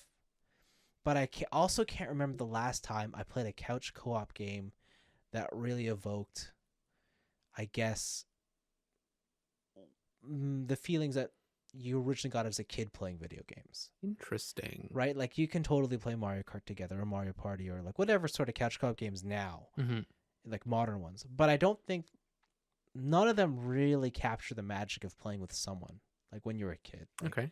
At least, I mean, I'm sure you could probably bring up examples, but I don't know. Like, it's hard to say that modern co-op games specifically designed to be sat at a couch are quite as interesting as what this is trying to do here. So there have been a lot of games that have been going back to couch co-op now, right? I think Overcooked is the biggest one probably you can think of. Yeah, like that's good too. Yeah. It's good. But do you think that this, I guess, feeling you're getting is colored by the person that you're playing this game with? No, No, not at all. Okay. Not at all. Because it's very like the game is very creative in terms of the puzzles they set up and how they linked it. Like, do you know what the story is in this game? It's like a couple is gonna get divorced, and then like a Mexican book turns them into toys. Yeah, so it's really weird. Yeah, so it's Yeah. about divorce and working on your relationship, and so like I guess that's the real thematic stuff they're trying to do. But the puzzles they put together and just trying to work together, it's very well tuned. Like, they're not simple, but they're also not so hard that you're going to be, scratching your head there and sitting there. That said, the mechanics of the game, I think they're like the physics and just the way the way the character moves and whatnot. It's really well judged. Like, it doesn't feel hyper realistic, but it also doesn't feel so loose and arcadey that you never feel like things are unfair if you make a mistake. It's like really well put together. It's really polished. It looks great. Though even the way that the screens open up larger when it's supposed to be like, it's split down the middle horizontally, right? Yep. But if player 1 is doing the real action and like player 2 is waiting, their screen will become larger because the focus is on there, and then like you end up working as a team to try and help, and then it just ends up being it's really well managed in terms of what it's trying to do. It makes you feel like it's a good balance between like completing these objectives and doing these tasks, but also at the same time trying to deliver its message across. Like, Overcooked is a great game, but there's no messaging there, right? Like, it's literally just, here are mechanics, do them, right? Whereas this game is trying to combine the two, and like for some people that might not matter. Like, some people, who cares about the story? Who cares about any sort of messaging? Who cares about any of that kind of stuff? But I think in here it works to its benefit. It gives you a reason to keep going forward. But yeah, I really like it. It's definitely tough though when there's a huge disparity between the I guess the two players playing. Mm-hmm. Like if one is really good at games and one is really bad, there's definitely easy room for frustration to just bubble up. Get good, scrub. Yeah, like it's out Right. it easily that's definitely, and I think that plays into the whole game's messaging, right? Yeah. Because the characters you're playing at are also doing that, right? Like they're absolutely frustrated with each other. Mm-hmm. And I guess it's clever how the game kind of, it never like breaks the fourth wall, but just as they introduce like really frustrating moments, they also introduce like again the couples counseling thing. Mm-hmm. And I guess like subconsciously that kind of just helps you to like re-navigate yourself and kind of focus and be like, okay, I get it. I'm not like, don't yell Yeah. at my friend here. Like it's not, we're not here to do that. That's not the purpose of this game, right? Like yes, it's hard, but it's not, the purpose here isn't just to divide us, right? And so like I think that's the real magic of the game. So it's pretty cool. Okay. I don't know if I would have bought it on my own though. Mm. Like it's one of those games where it's like I'm glad it was on PlayStation Plus. Oh, it was, yeah. Yeah, like that's why I have it, right? So I don't know if it's a game I would have actually gone out to buy myself, but personally I don't think it would never have been my game of the year, but I understand why people like it as much as they do. Okay. The reason I brought up the thing before of just like the person you're playing with, because there have been games like this before, right? So Overcooked is probably a bad example. I think one that maybe be more similar is probably, was it A Way Out, where it was the two brothers in jail. Yeah. And then the other one, even like way before that on the 360, was Brothers. Yeah, so Brothers, oh gosh. That one's also good. Yeah. Yeah. And it's one of those things where like I remember playing Brothers, and I did play it with a friend, but it also didn't evoke like that, like me and my friend are in his basement, we're both 8 and we're playing Mario Party 1, right? But when you talk about this, it just seems like you're playing it in the most optimal scenario. What do you mean? You're playing It Takes Two with your partner. Yeah. And you're also in a serious relationship. Yeah. And then it's a game about a serious relationship and getting through struggles.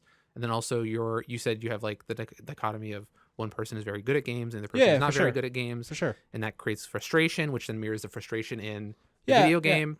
Like it just sounds like every single setup here is perfect for you to enjoy this game in the most optimal way, which brings those feelings back. Yeah, probably. Right? I wouldn't doubt it. Or like if you two both played Brothers or A Way Out, I don't know if it would necessarily be the fault of the video game that it's not bringing those back, but rather than the situation that you're playing it in, or like the place and time that you are.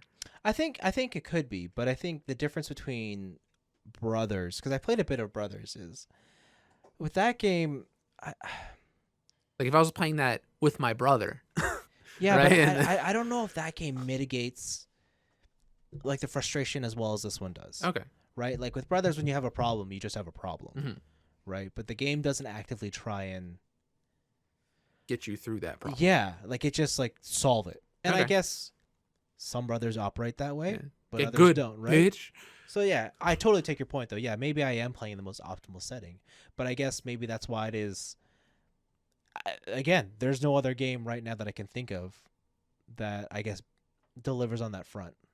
Singles hate this game for this one reason. Maybe that's probably, maybe that's what it is. Maybe.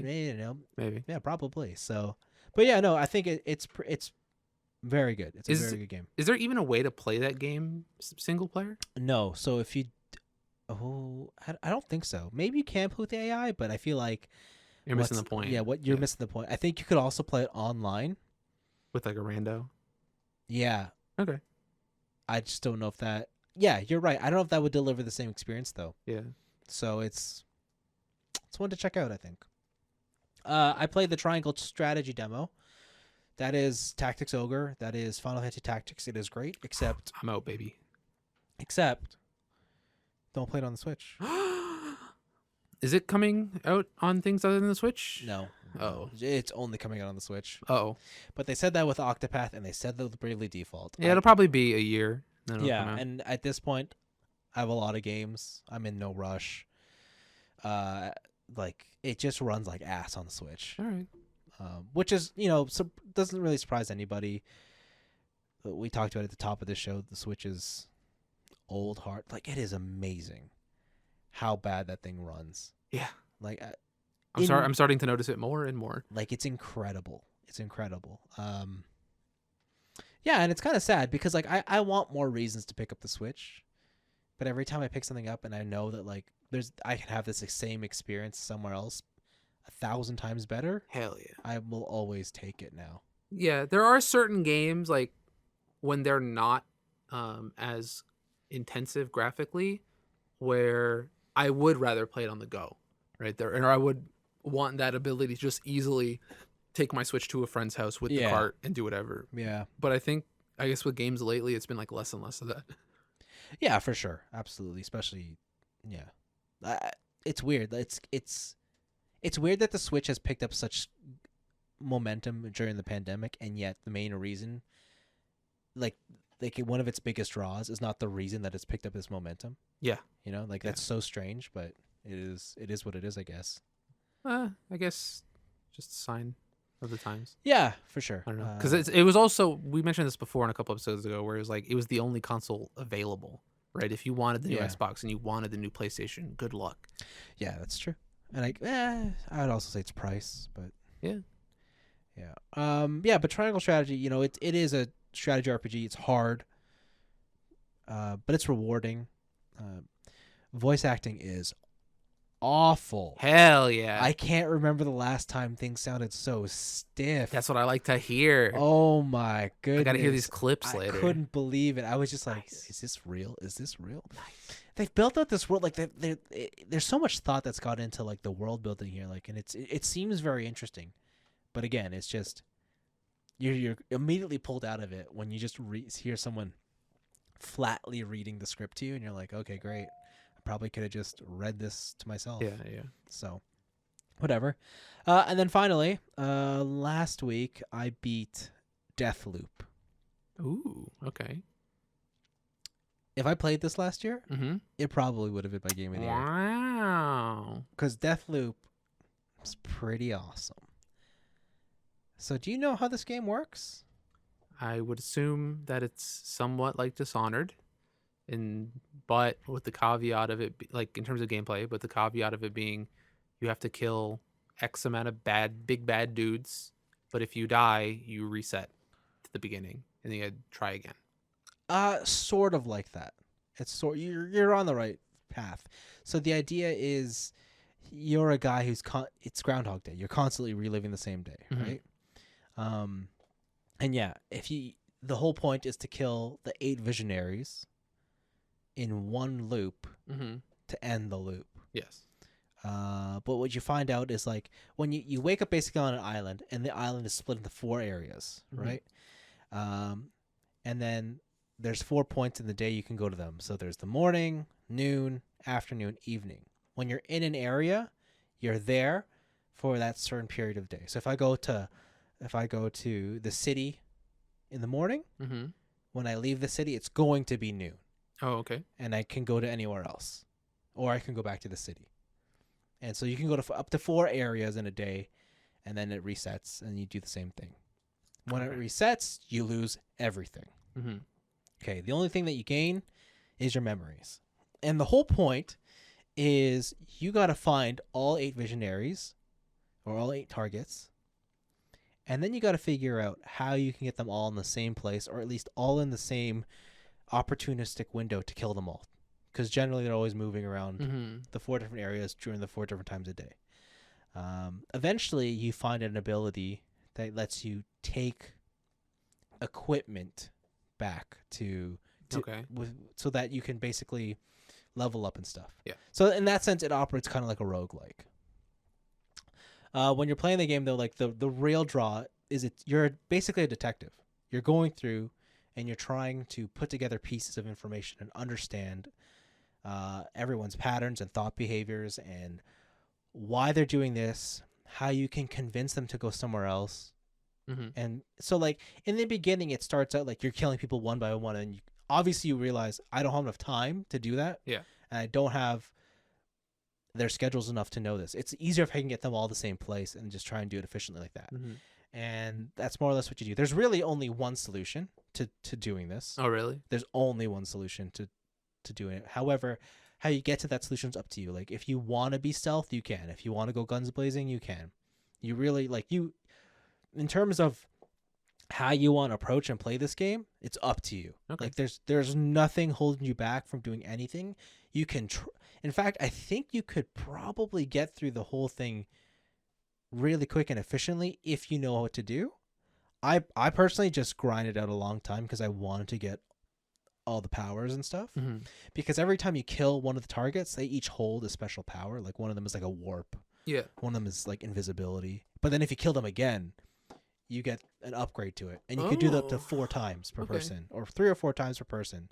So a lot of 4s in this game. yeah, 3 or 4. So like and then while you're doing this, obviously you're getting pieces of the story put together more and more as you're coming through, and you start to learn more about yourself and like why you're here, why people are here, what's going on. And then they introduce another character by the name of Juliana, and she's another person she's the only other character in the game who retains her memories throughout the persistent loops, and her whole goal is to kill you every time. That's her job. Yeah. That's her job. Mm-hmm. And she can be controlled by another player sometimes? She can be another player. You can be Juliana. Okay.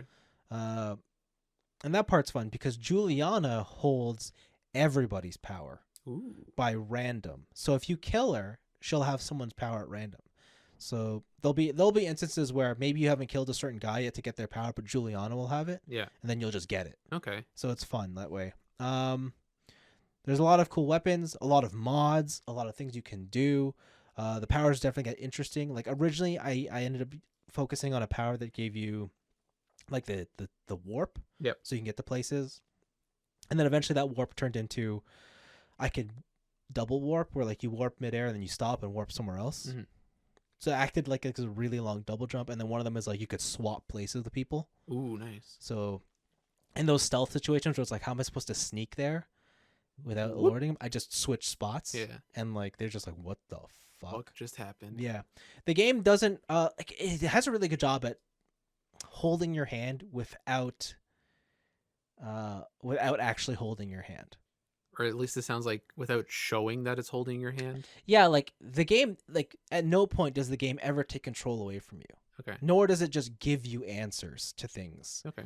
Like, you have to use your brain. But the minute you figure something out, the game remembers that, so that on subsequent returns, you could just press a button and it'll do it automatically. Do it. Okay. Yeah. So like, if you figure out a lock code to somewhere the first time, you'd be like, awesome, I'll remember that. And then next time you're there, and it'll just unlock. It's like a hold this to auto unlock, and it'll do it. Nice. Right? So it's got all these really good quality of life features. But yeah, it's just it's a really well thought out game. It's lots of fun. You could do, and like the way you want to go about the game is very up to you. By the end of it, I got a power called Nexus, and what it does is it just links people. So in that, like, whatever I do to one body happens identically to the other. Oh, I think I've seen this one. Yeah. But I got the one where it, like, basically whenever they walk by another person, it auto extends, and the web just keeps getting bigger. And so you could just kill like 20 people at once. Damn. So like, I was at a party, mm-hmm. and I put on a song that made people want to hop to the dance floor. Yeah. And then you just connect to one, and it was like brrr. Yeah, and then you just headshot one of them and the whole room goes down. Oh, that's pretty cool. Like, it's wild. Like, some of the special weapons are awesome. I have a shotgun that's also a rifle. All right. So it starts out as just a regular hunting rifle, right? Yeah. You shoot the rifle, and the rifle, it's bullet damage, but it also gives off poison gas when it's there. Okay. But then you transform it into a shotgun, and if you shoot it again, it ignites the gas. Ooh. And so it's like crowd control. There's a lot of really cool ideas in this game. The only blemish is the ending. Oh no, it's a BioShock thing. It's not even that. Like, you don't even get anything. What? You get to so I fucked up the first time. All right. I got to the ending, and like, you're there at the ending, and remember, this whole game is about you piecing together the story of what's happened here, why this is going on, Mm-hmm. who you are, and I'm going to the ending. I'm going to get my answers. I went into the ending and I accidentally, like, you open the final door and there's the boss at the end. Yeah. And I was just checking which gun I had and I hit shoot, Yeah. killed the boss. Oh, so you got none of the exposition? Credits roll. Nice. It's over. Hell yeah. And so then I went back and redid the day. Yeah. Did it again. This time I waited and you don't get any answers. Oh. You get nothing. Interesting. And then it ends. And there's multiple endings. They're all very awful. They're all just like all up for like not even up for interpretation because you don't know enough to interpret. Is that so because you're the one figuring out the story, is that on you? Or No. is that on the game? Because there's not enough information in the game to even there's no information in the game to let you even know what's going on. So it's a cool gameplay sandbox, but the gameplay sandbox is enough that you would think it was game of the year. Yeah. Wild. Yeah. All Like, right. and I'm generally the type of person who's like, I'm always about the journey rather than the destination. But in this game, the whole point is to get to the end and end this shit and figure out what's going on. But they don't give it to you. Like, it's a great ride right up until then. Is this a situation where you feel that it's like they did this because they want to make Deathloop 2? I don't think you can have a Deathloop 2. Even based on that ending? Yeah, I don't think you can. Okay. Like, yeah, like you get to the ending and it just ends. Like, it's just done. Sounds extremely disappointing. It's so like, All right. you're like yeah. So it took me like 25 hours to do. But yeah, it's a very good game. Like as far as video ass games are concerned, Yep. it's fucking awesome. Like, All right. it's cool. Definitely recommend. Otherwise, that was it for my week. That's all I got going on. Nice. Yeah, I think that's it for us. Yeah. I'm done. Yeah. All right. Cool. Next week, what's on the horizon? It's Family Day here in Canada. Yeah, So I ate Monday's a too much, holiday. man. My stomach's feeling weird. Oh, I Jesus. don't know, man. What a boomer. I know. But yeah, it is Family Day. Now I can't keep food down. Enjoy your Family Day. Yeah, you got plans for Family Day? Let me tell you about mining. Oh, no. Nothing's open on Family Day anyways. Who cares? You're not hanging out with people? Not hanging with your friends? Who are we hanging? Are we doing something? No? That's what I thought. Oh, okay. All right. Whatever. Who cares? All right. I think I'm doing something on Friday. Might play some games. Isn't that every day? Yeah, but I'm going over somebody's Oh, place. sorry. To play games. I was like, don't we play games every day? Like, Yeah, we do. is there all the something time. I'm missing here? Like, Yeah. all right. But when you play games with other people, it's different. I'll be playing Lost Ark this weekend, so I'll see y'all there. Yeah, all right. Well, I think I'll be on that game when my sub for Final Fantasy ends. Oh, wow. Yeah, that's what I think. All right, cool. Anyways, thanks for listening, everyone. See you next time. See ya.